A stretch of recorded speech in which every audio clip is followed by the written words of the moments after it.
ఈరోజు నేను మా స్నేహితులతో కలిసి పెదకూరపాడులోని ప్రకృతి సాగు మిరప క్షేత్రాన్ని సందర్శించడానికి బయలుదేరాము. అక్కడ అద్భుతమైన మిరప సాగు విధానాన్ని షూట్ చేసి మీకు చూపించాలనేది మా ప్లాన్. అయితే ప్రయాణం మధ్యలో ఆకలి వేయడంతో దారిలో ఉన్న ఒక ప్రశాంతమైన ఆలయం దగ్గర ఆగాము. ప్రకృతి ఒడిలో ఆ దేవుడి సన్నిధిలో అందరం కలిసి ఇంటి నుండి తెచ్చుకున్న భోజనాన్ని ఎంతో ఇష్టంగా తిన్నాము. ఇలా స్నేహితులతో కలిసి పిక్నిక్లా భోజనం చేయడం చాలా సరదాగా అనిపించింది.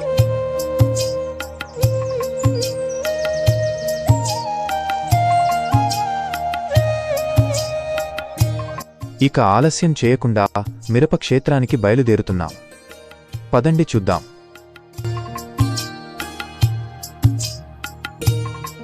నమస్తే అండి. ఈరోజు మనం పల్నాడు జిల్లా పెదకూరపాడు గ్రామంలోని ప్రకృతి రైతు ప్రజా కవి రాష్ట్ర అభ్యుదయ పురస్కార గ్రహీత దర్శి శేషారావు గారి ప్రకృతి మిరప క్షేత్రంలో మనం ఉన్నాం. ఈరోజు వారు ఈ ప్రకృతి వ్యవసాయం గురించి ఎలా చేస్తున్నారు ఏమిటి అనేది మనం ఈ వీడియోలో మనం తెలుసుకుందాం. పదండి సార్. శేషారావు గారు, ఈ ప్రకృతి సేంద్రియ వ్యవసాయ విధానంలో మీరు ఎలాంటి పురుగు మందులు కానీ ఎరువులు కానీ వాడకుండా దీంట్లో ఉన్న సీక్రెట్ ఏంటి? సహజంగా దొరికే కషాయాలు అనండి ఏదైనా కానీ అవేంటి, ఆ సీక్రెట్ ఏంటో మాకు తెలియజేయండి. ఖచ్చితంగా అండి. ఏరు వ్యవస్థ అభివృద్ధి చెందాలంటే ఏం వాడాలి, దేనివల్ల వేరు వ్యవస్థ అభివృద్ధి చెందుతుంది, మొక్కకు జబ్బు వస్తే దేనివల్ల జబ్బు వచ్చింది, ఆక్సిజన్ లోపమా, పొటాషా, నత్రజనా, భాస్వరమా, 16 స్థూల పోషకాలు ఉంటాయి, సూక్ష్మ పోషకాలు ఉంటాయి.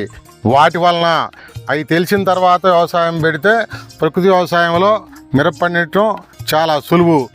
మనకి నత్రజని కావాలండి, ఎకరానికి 6 నుంచి 10 బ్యాగులు వాడతారు రసాయన మందులు వేసేవాళ్ళు. మనకి యూరియా అవసరం ఉంది. అప్పుడు మనం ఏం చేయాలి? మునగాకు తీసుకోవాలి. ఎకరానికి 5 కేజీలు మునగాకు తీసుకొని పిచ్చికారీ చేస్తే నువ్వు 2 కట్టలు యూరియా వేసినట్టే. యూరియా ఎదగట్లేదు అని తెలియాలి రైతుకి. తెలిస్తే అప్పుడు మునగాకు వాడుకుంటాడు. అదే మనకు పొటాష్ లోపం వచ్చింది, ఎకరానికి 3 కేజీలు అరటిపోత తీసుకొని అందులో సరిపడా బెల్లం కలిపి 48 అవర్స్ తర్వాత వేస్తే 100% పొటాష్ వస్తుంది. సంపూర్ణ అవగాహన ఉంటే మొదలు పెడితే ఖచ్చితంగా విజయం సాధించవచ్చు. ఘనజీవం తయారు చేసుకుంటాం ఆవు పేడతో. అది మన అవసరాన్ని బట్టి వాడుకోవచ్చు. ముందు కట్టలు ఇచ్చినట్టే ఘనజీవామృతం చేస్తే ముందు కట్టలు ఇచ్చినట్టే. అది చాలని పక్షంలో మనకి ద్రవజీవామృతం ఉంది. ఎకరానికి కనీసం 200 లీటర్లు ఇస్తే వాటర్ పెట్టినప్పుడల్లా మనం బ్రహ్మాండంగా రసాయనాలతో పాటు ధీటుగా పనిచేస్తుంది. దానివల్ల కూడా తోట ఆరోగ్యంగా పెరుగుతుంది, బ్రహ్మాండంగా ఉంటుంది. ఎరువులకి బదులుగా మీరు చెప్పారు మునగాకని, మరి అదేవిధంగా రసం పీల్చే పురుగులు కానివ్వండి, తెగుళ్ళు కానివ్వండి, అనేక రకాలు వస్తున్నాయి. మరి వాటికైతే మీరు ఎలాంటి ప్రకృతికి సంబంధించిన ఏం వాడతారు? తొలి దశలో రసం పీల్చే పురుగులు ఏమిటి, పచ్చదోమ కానీ, తెల్లదోమ కానీ, తామర కానీ వరకు అయితే నేమాస్త్రం సరిపోతుంది. మనం యాపిండి 5 కేజీలు తీసుకొని దానిలో డ్రమ్ములో కలుపుకొని ఓ ఎకరానికి సరిపోద్ది. లేదా ఒక 3 కేజీలు యాపాకు దాని ద్వారా కూడా మనం పేస్ట్ తయారు చేసి అది పిచికారి చేసినా కూడా పచ్చదామ తలమ్మ ప్రైమరీ దశలో సరిపోద్ది. ఎక్కువగా బాగా స్పీడు జనవరి డిసెంబర్ దశలో అయితే ఈ దశపర్ణి కషాయం ఉంది. 10 రకాల ఆకులతో తయారు చేసింది. ఇందులో అల్లం పేస్టు, పసుపు ఇవన్నీ కూడా వేయటం జరిగింది. దీన్ని అత్యధికంగా రసం పీల్చే పురుగులు, బ్లాక్ త్రిప్స్, రసం పీల్చే పురుగులు అన్నీ ఉంటే దీన్ని పిచికారీ చేయటం ఈ ప్రకృతి వ్యవసాయంలో ఈ టాప్ మందు అన్నమాట. ఇది దశపర్ణి టాప్ మందు. దీనికి అన్ని సర్వరోగ నివారణ అన్ని రకాలు పోతాయి. ప్రకృతి వ్యవసాయంలో నీటి ద్వారా కూడా మీరు ఏమైనా బలానికి సంబంధించిన కషాయాలు కానివ్వండి, ఘనజీవామృతం కానీ అలాంటివన్నీ మీరు అందిస్తారా? నీటి ద్వారా ఎకరానికి 200 లీటర్ల చొప్పున ద్రవ జీవామృతం ఇస్తాము. అది ఇవ్వటం వల్ల ఒక ఎరువులాగా పనిచేస్తుంది. అది కూడా ఎరువుకు కావాల్సిన పోషకాలు అన్ని అందిస్తాయి కాబట్టి అది కూడా ఎరువుతో సమానమే. ఆ వాటర్ పెట్టిన తర్వాత మళ్ళీ మనం ఘనజీవామృతం పైన చల్లడం జరుగుతుంది. నీళ్ళు పెట్టే ముందు కానీ పెట్టిన తర్వాత కానీ. అదే దానికి బలం. అదే కెమికల్ లాగా పనిచేస్తాయి. కెమికల్ ఎరువులాగా అవి కూడా పనిచేస్తూ ఉంటాయి. రసాయనిక ఎరువులు సాగు విధానానికి, ప్రకృతి సాగు విధానానికి ఖర్చులో రైతుకి తేడా ఉంటుందా? ఖచ్చితంగా ఉంటుందండి. దాదాపు సగానికి సగం తగ్గిపోతుంది. ఆ, మరి దిగుబడులు వచ్చేసరికి దిగుబడులు కూడా వాతావరణ అనుకూలంగా దాదాపు ధీటుగానే వస్తాయి. ఆ వినియోగదారులు ఉన్నారు, వాళ్ళు తీసుకుంటారు. ప్రకృతి వ్యవసాయ విధానంలో పురుగులకైతే ఎలాంటి కషాయాలు వాడతారు, అదే తెగుళ్ళకైతే ఎలాంటి కషాయాలు తయారు చేసుకొని వాడతారు?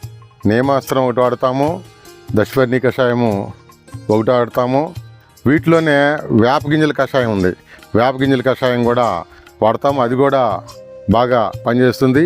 ఒకసారి మధ్యలో వేప నూనె కూడా మనం నూనె టైపులో వేప నూనె ఉండొచ్చు. బాగా బవేరియా ద్రావణం ఒకటి ఉంటుంది, ఆ డ్రమ్ములో బవేరియా ద్రావణం నిన్నే పిచికారీ చేయడం జరిగింది. బవేరియా ద్రావణం కూడా వాడుకోవచ్చు. ఇవన్నీ పేడ మూత్రం ఇంగువ ద్రావణం ఉంటుంది, 24 అవర్స్లో అది పిచికారీ చేయొచ్చు. ఇదైతే కాస్త తయారీకి 2 నెలలు పట్టచ్చు. అది 1 డే 2 డేస్లో మనం చేలో పిచికారీ చేయొచ్చు. వాటితో పాటుగా ఇంగువ ఆ మజ్జిగ, పొల్లటి మజ్జిగ పిచికారీ చేస్తే రసం పీల్చే పురుగులు స్టేజ్ 1 గుడ్డు దశలో నివారించబడతాయి. తెగుళ్ళు కూడా ఆ పొండాకు రాకుండా, ఆకుమచ్చ తెగులు రాకుండా నివారించబడతాయి. మరి స్థాయి ముదిరితే సుడోమోనాస్ అని ఉన్నాయి. సుడోమోనాస్ మనకు బ్యాక్టీరియా, అవి 2 సార్లు అమ్మటమంటే 10 డేస్లో 2 సార్లు పిచికారీ చేస్తే మొత్తం వాష్అవుట్ అవుతుంది. తినడానికి అయితే మనకి పంచగవ్య ఉంది, ఫిష్ అమినో యాసిడ్ ఉంది.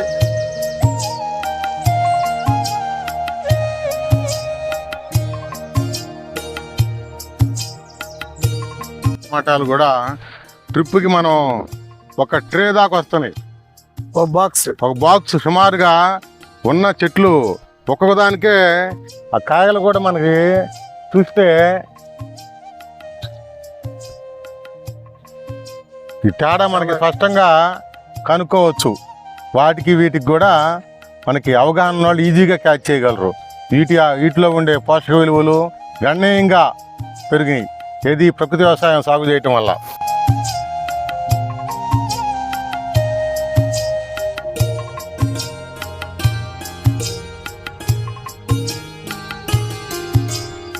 ఈ ధనియాలు కూడా రసం పీల్చే పురుగుల నివారణకు ఉపయోగపడుతుంది. ప్లస్ మనం దీనిని కూరగా కూడా వాడుకోవచ్చు. దీన్ని విత్తనానికి ఉంచాము, ఇప్పుడే ధనియాలు ఏర్పడుతున్నాయి, గమనించవచ్చు. మామూలు ఎరువులు పురుగు మందులు వాడేదానికన్నా కూడా ఈ ప్రకృతి వ్యవసాయంలో, సేంద్రియ వ్యవసాయ విధానంలో ఇది చాలా చాలా పెద్ద సైజులో ఊరింది. చూస్తానికి కూడా చాలా బాగుంది. దీనివల్ల రైతుకు కూడా ఆదాయం పెరుగుతుంది. రసం పీల్చే పురుగులు నివారణకు కూడా ముల్లంగి బాగా సహకరిస్తుంది. తొలుత రసం పీల్చే పురుగులు వచ్చి ఈ ఆకులపై వాళ్తాయి. ఆకులపై ఎప్పుడైతే వాలిందో దాన్ని రసం పీల్చే శక్తి అంతా సన్నగిలిపోతుంది. తర్వాత మన మిరప తోట మీద అవి వాలినా కూడా మిరప పెద్దగా ఆన్ చేయగలవు. దీంతో పంటకి రక్షణ, మనిషి ఆరోగ్యంగా ఉంటుంది, ప్లస్ ఆదాయం కూడా వస్తుంది. దీన్ని సాంబార్లో కానీ మన బంగాళదుంప కూరలో కూడా వాడుకోవచ్చు. మల్టీపర్పస్గా వాడుతుంది.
సాగులో పండించిన మిర్చి, దీన్నే మనం రెడ్ చిల్లీ అంటాము, గుంటూరు చిల్లీ అంటాము. ఒక గుంటూరుకే పరిమితం కాదు, ఇది వరల్డ్ వైడ్. మన ప్రకృతి వ్యవసాయంలో పండిన ఎరువులు, క్రిమిసంహార మందులు వాడినటువంటి ఈ మిరపకాయలు వరల్డ్ వైజ్ మనకి వెళ్ళటం జరుగుతుంది మార్కెటింగ్కి. ఇవి దీంట్లో ఎలాంటి విష పదార్థాలు ఉండవు, కానీ వెజిటబుల్స్లో కానీ చాలా టేస్ట్గా ఉంటాయి. ఇవి మనకి గుంటూరు మిర్చి అంటే ఫేమస్.